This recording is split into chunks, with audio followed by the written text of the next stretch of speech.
Last time on آخری معجزہ. ایسی چیز اس کے لیے اللہ تعالیٰ نے کہا کسی نفس کو نہیں پتا، کسی انسان کو نہیں پتا اس کی خوشی کہاں سے آئے گی. ہمیں پورا اعتماد ہوتا ہے، ہمیں پتا ہوتا ہے ہماری خوشی کہاں سے آئے گی. مجھے یہ مل جائے تو میں خوش ہو جاؤں گا، یہ نہیں ہوگا تو میں خوش نہیں ہو سکتا. ایسا ہی ہوتا ہے نا. اللہ تعالیٰ اس چیز سے ہمیں چھٹکارا دلا رہے ہیں، اس سوچ سے کہ ہم کسی ایک چیز کو پکڑ کے اپنے آپ کو پاگل کر دیں اور کہیں خوشی تو اسی میں ہے ورنہ خوشی ہو ہی نہیں سکتی. اللہ کہہ رہے ہیں کسی نفس کو نہیں معلوم کہ اس کی آنکھوں کی ٹھنڈک، اس کی خوشی کے آنسو کس چیز میں چھپے ہوئے ہیں.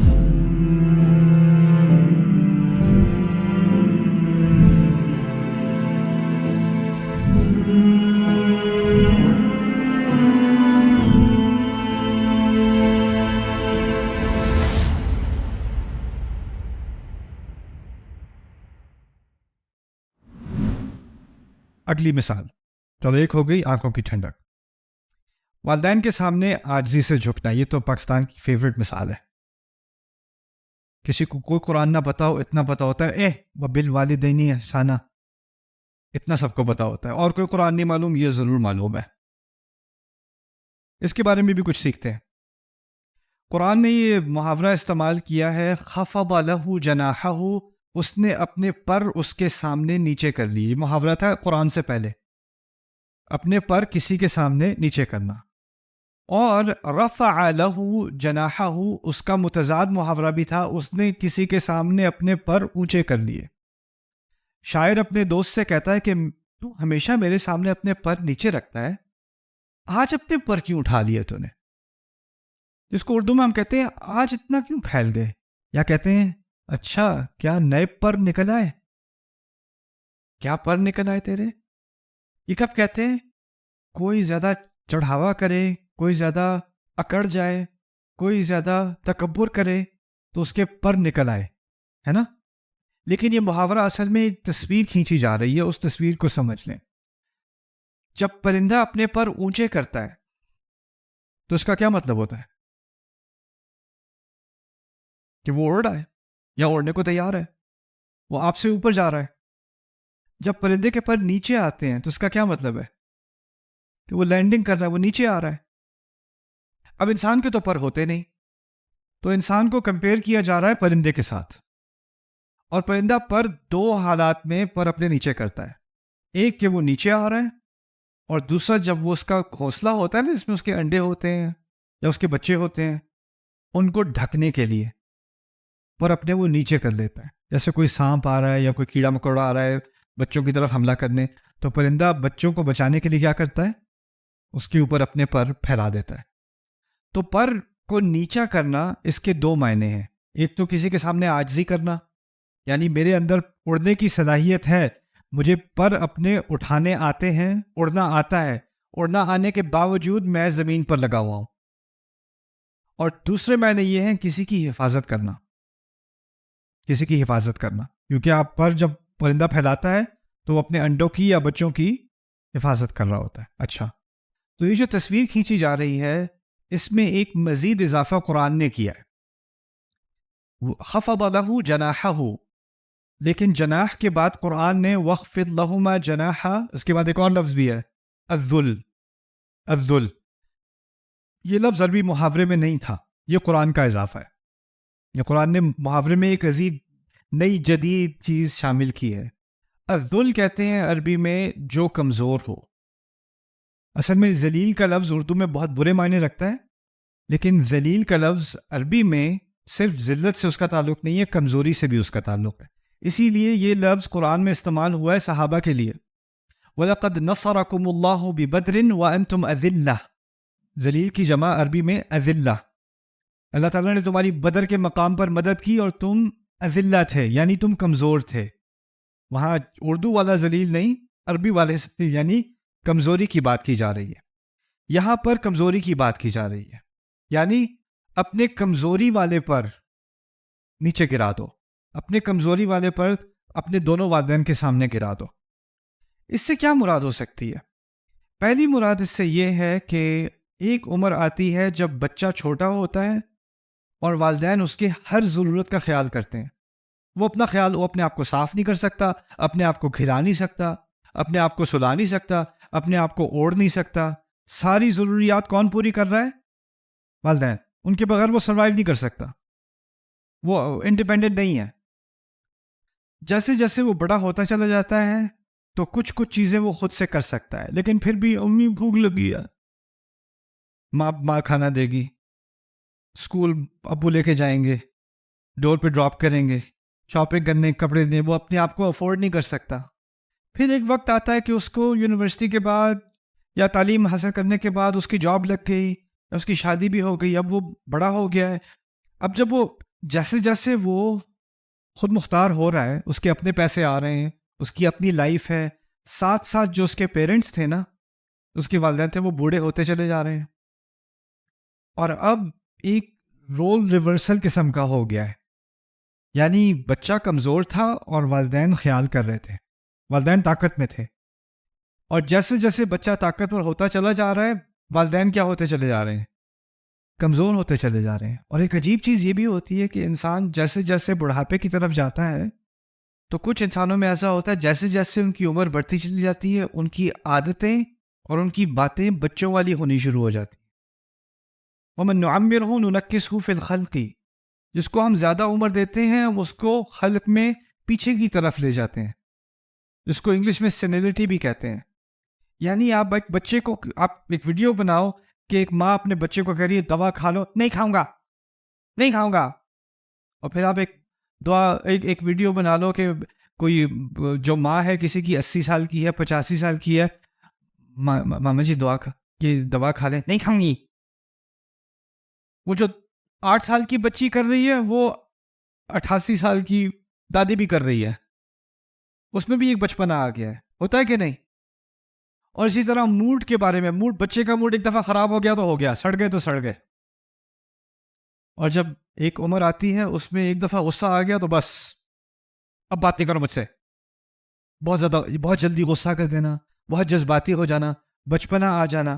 اب ہوتا یہ ہے کہ جب اس طرح کا بچپنا آتا ہے بڑھاپے میں جا کے، یا موڈ سوئنگز ہوتے ہیں اس طرح کے، تو پھر آپ میں وہ صبر نہیں ہوتا ان چیزوں کو برداشت کرنے کا. ان کو تو تھا جب آپ چھوٹے تھے تو وہ برداشت کرتے تھے آپ کے موڈ سوئنگز. آپ رو رہے ہو اور وہ آپ کو تھپکیاں دے رہے ہیں اور سلا رہے ہیں، اور ریسٹورینٹ میں جا کے بچے جیسے کسی گائے کو ذبح کیا جا رہا ہے، اور سارے آپ کو ریسٹورینٹ میں گھور رہے ہیں، اور پھر بھی آپ بچے کو اٹس اوکے. لوگ بچے کو جج نہیں کر رہے، لوگ کس کو جج کر رہے ہوتے ہیں؟ آپ کو. یہ کیسے پیرنٹس کو پتہ بھی نہیں ہے کہ میرا بچہ ہوتا نا تو.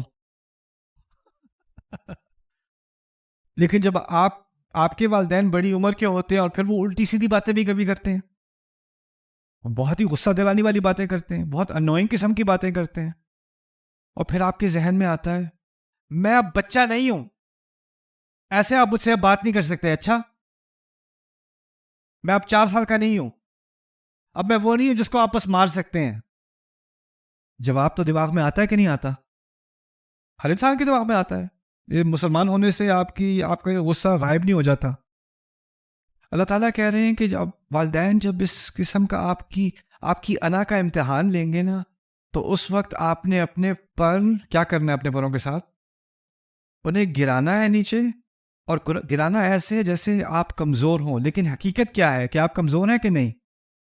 اس عمر میں اصل میں کمزور آپ نہیں ہیں، کمزور وہ ہیں. لیکن ایک ہوتا ہے ویسے میں پر اٹھا سکتا ہوں، لیکن کیونکہ قرآن کہہ رہا ہے نا تو میں ابھی گرا رہا ہوں پر. تو یہ جناح الذل نہ ہوا. جناح الذل ہے کہ آپ نے اپنی انا کو ایسے دبایا جیسے آپ میں انا اٹھانے کی صلاحیت ہی نہیں تھی. ایک ہوتا ہے میں معاف کر رہا ہوں کیونکہ معافی کے ثواب ملتا ہے، وہ معاف کرنا نہیں ہوتا.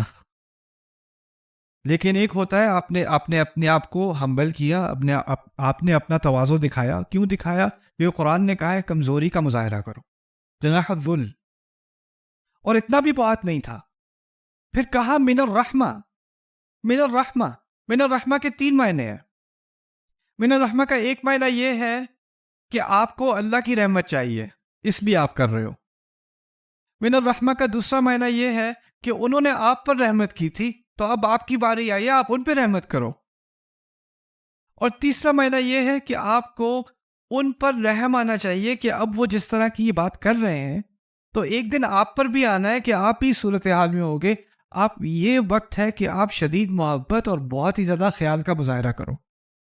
من الرحمہ 3 باتیں نکل آئیں اس میں سے. پھر ایک اور پیچھے بات جناح الذل میں یہ تھی کہ پر کو نیچے گرانا، اصل میں جو میں نے مثال بتائی نا کہ چڑیا اپنے گھونسلے کو اس کی حفاظت کرتی ہے، تو وہ کس چیز کی مثال تھی؟ ماں بچوں کی حفاظت کر رہی ہے، یہی بات تھی نا، والدہ بچوں کی حفاظت کر رہی ہے. لیکن قرآن نے یہ مثال کس کے لیے استعمال کی؟ اب بچے والدین کی حفاظت کر رہے ہیں. یعنی اس مثال کے ذریعے سے، ایک چھوٹے سے محاورے کے ذریعے سے اللہ نے یہ بات واضح کر دی کہ ایک زمانے میں یہ رول والدین کا تھا اور تم جو ہے گھونسلے کے اندر تھے، لیکن اب پر تم نے بچھانے اور وہ گھونسلے کے اندر ہیں. جیسے انہوں نے تمہارا خیال رکھا تھا اب تم نے ان کا خیال رکھنا ہے. اسی لیے جناح الذل اصل میں یہ محاورہ والدین کے لیے، والدین جو بچوں کی حفاظت کرتے ہیں اس کے لیے استعمال تھا، کیونکہ چڑیا اپنے گھونسلے کی حفاظت کرتی ہے. لیکن اس کو ریورس کر کے اللہ تعالیٰ نے بیان کیا. اب دعا آگے سمجھ میں آئے گی، وَقُلْ رَبِّ ارْحَمْهُمَا كَمَا رَبَّيَانِي صَغِيرًا. ذہنی طور پہ اللہ تعالیٰ نے محاورے کے ذریعے اس کے لیے ہمیں تیار کر دیا، ان دونوں پر رحم کر جیسے کہ ان دونوں نے میری پرورش کی جب میں چھوٹا تھا. کما ربیانی صغیرا. بہت ہی یعنی محاورے کا استعمال قرآن نے جو کیا ہے نا، وہ صرف جو محاورہ تھا استعمال میں، صرف اس کا استعمال نہیں کیا، اس کا ایسا استعمال کیا کہ اس میں بہت ساری حکمتیں ایک دم بہت کم الفاظ میں اس کے اندر شامل ہو گئی. مجھے 15 منٹ لگ رہے ہیں ایک محاورہ ایکسپلین کرنے میں، اور قرآن نے وہ ساری بات نچوڑ کر بس رب ارحم واخفض لہما جناح الذل من الرحمہ، اتنی سے الفاظ میں. اور یہی قرآن کے معجزات میں سے ہے کہ بہت تھوڑے الفاظ میں بہت ساری جو حکمتیں ہیں وہ شامل ہو جاتی ہیں. یہ محاورہ ایک اور جگہ بھی استعمال ہوا ہے سورۃ الشعراء میں، اور حیرت ہوتی ہے اس محاورے کی وجہ سے، واقعی میں حیرت ہوتی ہے. وَاخْفِضْ جَنَاحَكَ لِمَنْ تَبِعَكَ مِنَ الْمُؤْمِنِينَ. اللہ اپنے نبی سے کہہ رہے ہیں آپ اپنے پر ان کے لیے گرا دیجئے جو آپ کی پیروی کرتے ہیں مومنین میں سے. رسول سے کہا جا رہا ہے صلی اللہ علیہ وسلم کہ آپ اپنے پر ان پر بچھا دیجئے. یہاں پر کیا لفظ نہیں ہے جو دوسری آیت میں تھا؟ ذل نہیں ہے، کیونکہ وہ رسول کے لیے مناسب نہیں ہے صلی اللہ علیہ وسلم. یہاں پر بات تواضع کی نہیں ہو رہی، یہاں پر محاورہ اپنی حقیقت میں استعمال کیا جا رہا ہے. جیسے والدین اپنے بچوں کی حفاظت کرتے ہیں نا، ویسے آپ اپنے مومنین کی حفاظت کیجیے اور ان پر اپنا بچھونا ڈال دیجیے. وَاخْفِضْ جَنَاحَكَ لِمَنْ تَبِعَكَ مِنَ الْمُؤْمِنِينَ. ایک عورت آتی ہے نبی کے پاس علیہ الصلوۃ والسلام، میں نے گناہ کیا ہے، میں گناہ کی وضاحت نہیں کروں گا، میں نے گناہ کیا، مجھے سزا دیں. رسول صلی اللہ علیہ وسلم کہتے ہیں جاؤ، بعد میں آنا. اس نے کہا تھا میں نے بدکاری کی ہے، مجھے سزا دیں، مجھے پتھراؤ کریں میرے اوپر. انہوں نے کہا نہیں، اب بعد میں آنا. اچھا میرا بچہ ہونے والا ہے، نہیں ابھی نہیں آؤ، بچہ ہونے کے بعد آنا. پھر بھیج دیا، پھر واپس آتی ہے. اب بچہ جو ہے وہ ہاتھ میں ہے. اچھا یہ بچے کو پہلے پلا دو، جب اس کے پلانے کی عمر ختم ہو جائے اس کے بعد آنا. رسول صلی اللہ علیہ وسلم کیا سمجھانا چاہ رہے ہیں اس عورت کو؟ جاؤ اور واپس مت آنا، وہ سمجھانا یہ چاہ رہے ہیں. لیکن اس عورت کا ایک سائیکولوجیکل ایشو ہے، اس کا ایک ڈس آرڈر ہے، اس کو OCD ہے، اس کو obsession ہے کہ مجھے سزا ملنی چاہیے. اور کس کو زیادہ پتہ ہے کہ اس کو سزا ملنی چاہیے یا نہیں ملنی چاہیے؟ کس کو پتہ ہے؟ نبی کو علیہ الصلوۃ والسلام. اور نبی کیا کریں؟ جاؤ جاؤ جاؤ، بھیج لیں اسے واپس. کیوں؟ یہ کیا ہے؟ وَاخْفِضْ جَنَاحَكَ لِمَنْ تَبِعَكَ مِنَ الْمُؤْمِنِينَ. رسول صلی اللہ علیہ وسلم کو جلدی نہیں تھی سزا دینے کی، اور کسی کی عاقبت کی جلدی نہیں تھی. کوئی آتا ہے رسول صلی اللہ علیہ وسلم کے پاس کہتا ہے اُبَايِعُكَ عَلَى الصَّلَاتَيْن، میں آپ کو بیعت دینے کو تیار ہوں، یعنی مسلمان ہونے کو تیار ہوں، نمازیں میں نے 2 پڑھنی ہیں، 5 نہیں پڑھنی، میں نے 2 پڑھنی ہے. کیا کریں گے رسول صلی اللہ علیہ وسلم؟ ہم میں سے کوئی ہوتا تو کہتا ہے ان الدین عند اللہ الاسلام، اللہ کے ہاں دین جو ہے نا یہ مکمل اپنے آپ کو آپ نے سرنڈر کرنا ہوتا ہے، اس میں کوئی ڈسکاؤنٹ پروگرام نہیں ہے، کوئی نیگوشیشن نہیں ہے، یا پورے اسلام میں داخل ہو یا دفع ہو جاؤ. رسول صلی اللہ علیہ وسلم نے بیعت لے لی. چلو ٹھیک ہے، 2 نمازوں کے لیے۔ صحابہ حیران، یہ کیا ہو گیا؟ یا کوئی واقعی کوئی ڈسکاؤنٹ پروگرام ہے؟ تو انہوں نے کہا نہیں، جب نماز کی لذت آئے گی تو خود ہی پڑھ لے گا، تھوڑا ہاتھ ہلکا رکھنا پڑے گا، ہاتھ نرم رکھنا پڑے گا۔ جیسے بچے غلطی کرتے ہیں، بچے جب غلطی کرتے ہیں تو آپ کے پاس 2 چوائسیز ہیں، یا تو آپ پورا اپنے گرج برس اس کے اوپر گرجے اور برسیں، یا اس کو سمجھائیں، محبت سے سمجھائیں، اس کی تربیت کریں۔ آپ کے پاس آپشنز تو ہیں نا۔ تو یہاں رسول سے کہا جا رہا ہے علیہ الصلوۃ والسلام وَاخْفِضْ جَنَاحَكَ لِمَنْ تَبِعَكَ مِنَ الْمُؤْمِنِينَ۔ اور ہم جب کہتے ہیں نا کہ ہم سنت کے ماننے والے ہیں اپنے نبی کی، تو اس میں کیا سنت ملی؟ کیا سنت ہے جو رسول کو سکھائی جا رہی ہے علیہ الصلوۃ والسلام مومنین کے معاملے میں؟ اگر ان کو یہ سکھائی گئی ہے تو میرا دوسرے مسلمانوں کے ساتھ کیا رویہ ہونا چاہیے؟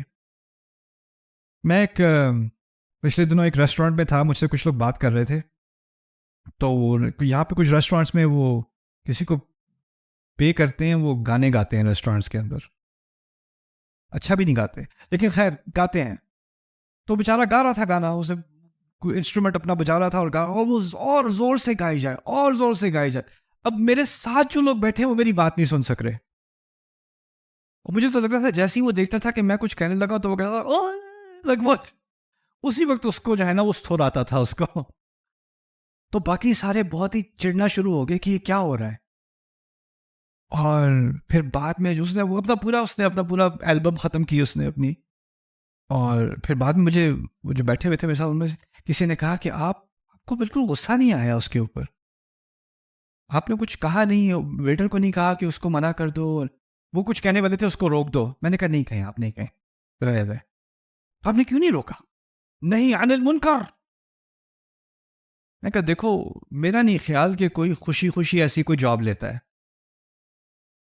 اور میرا نہیں خیال کہ اس کی زندگی آسان ہے۔ اور یہاں 50-60 لوگ ریسٹورینٹ میں بیٹھے ہیں، سب کے سامنے جا کے اس کو کوئی ڈانٹے گا اور کہے گا بس کر، خواہ مخواہ اس کی بےزتی کرنے سے کس کو کیا فائدہ ملے گا؟ وہ کون سا مجھے تنگ کرنے کے لیے کر رہا ہے؟ وہ اس کی جو صورتحال ہے، اس کی جو سچویشن ہے، اس کی جو فیملی سچویشن ہے، اس کی جو لائف ہے، اس کے بارے میں مجھے کچھ بھی نہیں پتا، میں خواہ مخواہ اس کی زندگی میں مشکل کیوں ڈالوں؟ کیا فرق پڑ جائے گا میرے اوپر؟ اگر تھوڑی سی زیادہ آواز ہو گئی تو کیا ہو گیا؟ میرا کیا نقصان ہو گیا؟ یہ کیا ہے؟ یہ چھوٹی سی مثال کس چیز کی ہے؟ تھوڑا سا آپ دوسرے کی صورتحال کو ذرا سمجھ لو نا، تھوڑا سا سمجھ لو۔ تو یہ ہم تو رسول صلی اللہ علیہ وسلم کے ایک یعنی قدم کے ذرے، ان کے پاؤں کے نیچے کے ایک ذرے کے برابر بھی نہیں ہے، جس طرح سے وہ خیال لحاظ کرتے تھے، لیکن ہمیں کم از کم لحاظ کا کچھ خود بھی تو اہتمام کرنا پڑے گا نا۔ میری ایک عادت ہے، جب بھی میں کسی ریسٹورینٹ میں، خاص کر یہاں پر میں دیکھتا ہوں کہ نا، اب تو میں نے کم دیکھا ہے، اچھی بات ہے، لیکن جو لوگ سرو کر رہے ہوتے ہیں نا آپ کو کھانا وغیرہ، یا ان سے ایک طرح سے بات کی جاتی ہے جیسے وہ تقریباً آدھے انسان ہیں۔ یہ پانی لا دو، یہ کر دو، اچھا یہ گرم ہو گیا، یہ ٹھنڈا ہے، یا ایسے بات۔ یہ ایک انسان ہے، اس کی بھی ایک فیملی ہے، اس کی بھی بچے ہیں، اس کی بھی پیرنٹس ہیں، اس کے بھی جذبات ہیں، اس نے بھی اللہ کے سامنے کھڑے ہونا ہے، اور ہو سکتا ہے جب قیامت کے دن یہ اللہ کے سامنے کھڑا ہو تو آپ اس کے ساتھ کھڑے ہو، اس وقت یہ نہیں کہیں گے تو یہاں کیسے کھڑا ہے، تو وہاں پہ باقی ویٹرز کے ساتھ کھڑا ہو۔ اس کی بھی عزت ہے نا۔ وَلَقَدْ كَرَّمْنَا بَنِي آدم، ہم نے آدم کی تمام اولاد کو عزت دی، اللہ نے کہا ہے نا، تو اللہ نے ہر انسان کو عزت دی ہے، تو میں کون ہوتا ہوں اس سے کم عزت سے بات کرنے والا؟ تو وہ تو بات کرتے ہیں سر سر سر سر سر، اور ہم بات کرتے ہیں اوئے اے اوئے۔ تو جب بھی کوئی آتا ہے تو میں پوچھتا ہوں آپ کا نام کیا ہے، تو وہ پہلے تھوڑے حیران ہو جاتے ہیں، وہ سمجھتے ہیں میں نام جا کے میں مینیجر کو بتاؤں گا، جی سر میرا نام کریم ہے، تو ان کے دماغ ہوتا ہے ابھی کریم کی تو جاب گئی۔ کریم بھائی آپ کیسے ہیں؟ میں ٹھیک ہوں سر، میں بالکل ٹھیک ہوں، وہ ڈر ڈر کے بالکل ٹھیک ہوں۔ پھر اس کے بعد کریم بھائی آپ کا بہت شکریہ، کب سے کام کر رہے ہو آپ یہاں پہ؟ سر ابھی 4 دن ہوئے ہیں۔ اچھا انشاءاللہ اللہ تعالیٰ آپ کے رزق میں برکت ڈالے، آپ کا بہت شکریہ۔ میرے کو پیسے خرچ ہو گئے، میرے کو نقصان ہو گیا، اس سے میں نے 1-2 سیکنڈ بات کر لی، لیکن ہوتا کیا ہے اس سے؟ کسی کو تھوڑی سی تسلی آ جاتی ہے کہ کسی نے مجھے انسان کے ناطے تو دیکھ لیا، کسی نے سلام میں پہل تو کر لی۔ آپ کوشش کریں کسی بلڈنگ میں جائیں تو جو جو دروازہ کھولنے والے گارڈز وغیرہ ہوتے ہیں نا, سلام میں آپ پہل کر دو, آپ پہل کر دو. کس لیے؟ وقفت جناحک لمن تبعک من المؤمنین. رسول کا کیا مقام اور کسی عام مسلمان کا کیا مقام, اور ان کو کہا جا رہا ہے اب ان کے جذبات کا خیال رکھیں, ان کے اوپر آپ, یعنی کیونکہ اگر تھوڑی سی بھی رسول صلی اللہ علیہ وسلم ذرا سختی سے بات کر دیں گے تو کسی کی تو دنیا زندگی ختم ہو گئی, اس کی تو زندگی برباد ہو گئی. مجھے اس بات کا اندازہ نہیں تھا. ایک دفعہ میں آپ کو اپنے ذاتی بارے میں بات بتاتا ہوں. مجھے کچھ چیزیں صرف تجربے سے انسان سیکھ سکتا ہے, ورنہ نہیں سیکھ سکتا. میں ایک کانفرنس میں تھا, میں نے اسپیچ کی تو بہت سارے لوگ نا میرے ساتھ تصویر کھینچنا چاہ رہے تھے, لیکن کانفرنس سے پہلے کوئی آ کے نا ایک چٹ دے گیا مجھے تقریر کے دوران. میں بہت ہی جذبات میں تقریر کر رہا تھا. اینڈ وی ہیو ٹو, اس نے پیپر پکڑا دیا مجھے. پیپر تھا کہ کسی کے ڈرائیور, کسی کی ٹویوٹا تھی اور اس کا لائسنس نمبر یہ تھا, اس نے گاڑی غلط جگہ پہ کھڑی کی ہوئی ہے. تو میں کہتا and we have to stand against license plate 57ZW white Corolla who parked incorrectly. مذاق میں نے ایسے ہی کہہ دیا. 4 سال بعد بدلہ مجھے آ کے ملتا ہے, آپ نے میری گاڑی کا مذاق اڑایا تھا. اور اس دن سے میں نے آپ کو سننا چھوڑ دیا ہے, اور آج میں صرف اس لیے آیا ہوں آپ کو بتانے کے لیے کہ آپ نے مجھے کتنا ہرٹ کیا ہے. اوف, I'm sorry. Can I park your car? آپ کو نہیں پتا ہوتا کس کے کیا جذبات ہیں, کس کی کیا فیلنگز ہیں, تو ایک سینسٹیوٹی ڈیولپ کرنی پڑتی ہے. یہ آیات صرف پیرنٹس کے لیے استعمال نہیں کی گئی, بچوں کے لیے استعمال نہیں کی گئی, رسول کے لیے خود استعمال کی گئی صلی اللہ علیہ وسلم. Subscribe now to the Bayyinah YouTube channel to watch the rest of this series and more great content from Ustad Nu'man Ali Khan. Coming up next time on Aakhri Mu'jiza. موسیٰ علیہ السلام بات یہ کہنا چاہ رہے ہیں کہ جب میں فرعون کے سامنے آؤں گا, فرعون تو سیاست دان ہے, اس کو تو ڈیبیٹ کرنی آتی ہے, اس کو تو اپنے جو اس کے مخالفین ہوتے ہیں ان کو شرمندہ کرنا آتا ہے. سیاستدان ایسے ہی نہیں اپنے مقام پر پہنچ جاتا, وہ اوروں کو بالکل تباہ و برباد کرتا ہے اپنی زبان سے. تو اس کی مہارت ہی اسی میں ہے. میں اس کے سامنے جاؤں گا, اس نے ایسی باتیں کرنی ہے کہ میرا دل جو ہے وہ لرزنا شروع ہو جائے گا. پھر جب میں نروس ہونا شروع ہو جاؤں گا, یضیق صدری, میرا سینہ جو ہے وہ کسنا شروع ہو جاتا ہے, اس میں ٹائٹنس آ جاتی ہے. جب ایک دفعہ میرا سینہ بند ہونا شروع ہو جائے تو میری زبان نہیں چلتی.